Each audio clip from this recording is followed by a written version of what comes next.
বিয়ের পর এই রান্নাটা যেহেতু দুজনে থাকতাম আর একার সংসার ছিল, তো খুব তাড়াতাড়ি হওয়ার জন্য এই রান্নাটা কিন্তু খুব করতাম, বিশেষ করে শীতকালগুলোতে। কারণ শীতকালগুলোতে হাঁসের ডিম খুব ভালো লাগে খেতে, আর ফুলকপিটাও অ্যাভেলেবেল থাকে। তাই বিয়ের পর এই রান্নাটা খুব করতাম, আর গরম গরম ভাতের সঙ্গে খেতাম, এত ভালো লাগতো। তো বিগত অনেক দিন হয়ে গেছে এটা আর বানাই না, তো গতকাল রাত্রে মনে হলো তাই বানালাম। এটা কিন্তু রুটি দিয়ে খেয়েছিলাম আমরা। চলো তোমাদের রান্নাটা দেখাই। প্রথমে ডিমটাকে সেদ্ধ করে নিয়েছিলাম, এখানে কিন্তু আমি হাঁসের ডিম ব্যবহার করেছি।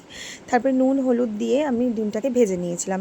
এরপর কড়াইয়ের মধ্যে ফুলকপিগুলোকে লাল লাল করে আমি ভেজে নিয়েছিলাম। তারপরে আমি আলু দিয়েছিলাম। তোমরা এখানে আমি লম্বা লম্বা করে আলু দিয়েছি, তোমরা চাইলে কিন্তু যেরকম আলুর দমের আলু হয় ঠিক ওরকম আলুও কিন্তু তোমরা এই তরকারিটার মধ্যে দিতে পারো, খুব ভালো লাগবে।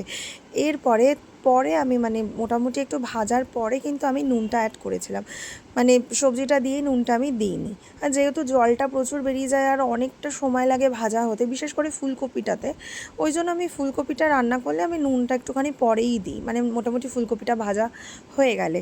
এরপরে আমি একটু টমেটো দিয়েছিলাম। বিশেষ করে এই ডিমের তরকারি, মাছের তরকারি, এগুলোতে না একটু টমেটো দিলে খুব ভালো লাগে খেতে। তো একটুখানি টমেটো দিয়ে দিয়েছিলাম এখানে। টমেটো দেওয়ার পরে আমি এখানে গুঁড়ো মশলা যেগুলো অ্যাড করেছিলাম সেটা হচ্ছে, আর হ্যাঁ, এখানে একটু আদাও আমি কিন্তু এখানে দেবো, কারণ এই রান্নাটাতে কিন্তু একটুখানি আদা দিতে হবে। আর পেঁয়াজ রসুন আমি কিছু দিইনি, তো তোমরা পেঁয়াজ রসুন না দিয়ে এইভাবে করে দেখো, ভালো লাগবে। এরপরে গুঁড়ো মশলাগুলোর মধ্যে হলুদ গুঁড়ো, লঙ্কার গুঁড়ো, জিরে গুঁড়ো আর একটু কাশ্মীরি লঙ্কার গুঁড়ো দিয়েছিলাম। এরপরে বেশ ভালো করে ভেজেছিলাম সামান্য একটু জল দিয়ে, কারণ জলটা এই জন্যই দিয়েছিলাম কারণ যেহেতু আদাটা এখানে পড়েছিল, তো অনেক সময় কি হয়, আদাটা দিলে না মশলাটা একটু তিতকুটে হয়ে যাওয়ার একটা সম্ভাবনা থেকে যায়।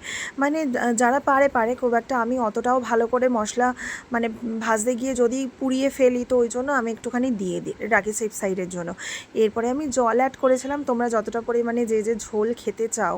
যেহেতু আমি রুটি দিয়ে করেছিলাম, তাই খুব বেশি জল আমি যেটুকু আলু সেদ্ধ হওয়ার জন্য একটু গামাখাই করেছিলাম। এগুলো রুটি ভাতের সঙ্গে খুব ভাল লাগে যেন খেতে। তোমরা পারলে বানিও এরকম।